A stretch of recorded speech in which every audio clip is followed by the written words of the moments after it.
আপনার যার উপরে রাগ আছে তাকে এরকম শিল পাটায় রেখে এরকম একদম শেষে ভোঁতা করে দিবেন।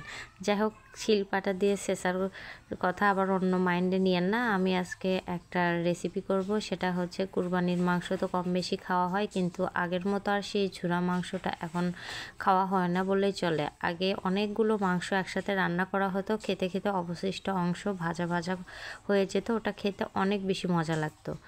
তো যাই হোক, আজকে আমি কুরবানির একটু মাংস দিয়ে আজকে আমার মতো করে আমি ঝুরা মাংস রান্না করে আপনাদের দেখাবো। সেটা রান্না করার জন্য প্রথমে আমি মাংসটাকে হলুদ লবণ মরিচ দিয়ে সেদ্ধ করে নিয়েছি।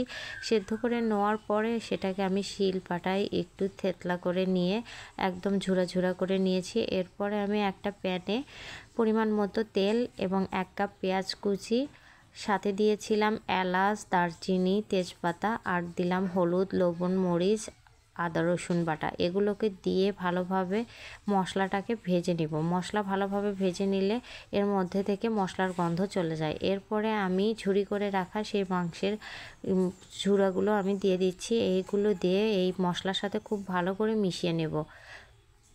খুব ভালো করে মেশানো হলে এর মধ্যে আমি সামান্য পরিমাণে পানি দিয়ে এটাকে সুন্দর করে কষিয়ে নেব। পানি না দিলে এটা ভালোভাবে কষিয়ে নেওয়া যাবে না। আমি যে পানিটা দিয়ে মাংস সেদ্ধ করেছিলাম, মাংস সেদ্ধ করার পর যে অবশিষ্ট মাংসের স্টক ছিল, সেই স্টকটুকু দিয়েই আমি এটাকে ভালোভাবে সেদ্ধ করে নেব। আমি এক্সট্রা কোনো পানি দেইনি।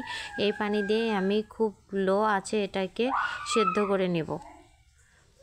সেদ্ধ করে নেওয়া হয়ে গিয়েছে। এখন এটাকে আমি হালকা ভেজে নেব। একদমই শুকনো শুকনো করব না, হালকা একটু নরম নরম রেখে আমি এটাকে ভেজে নিয়েছি। দেখুন কেমন হয়েছে। আলহামদুলিল্লাহ, খেতে অনেক ভালো হয়েছিল।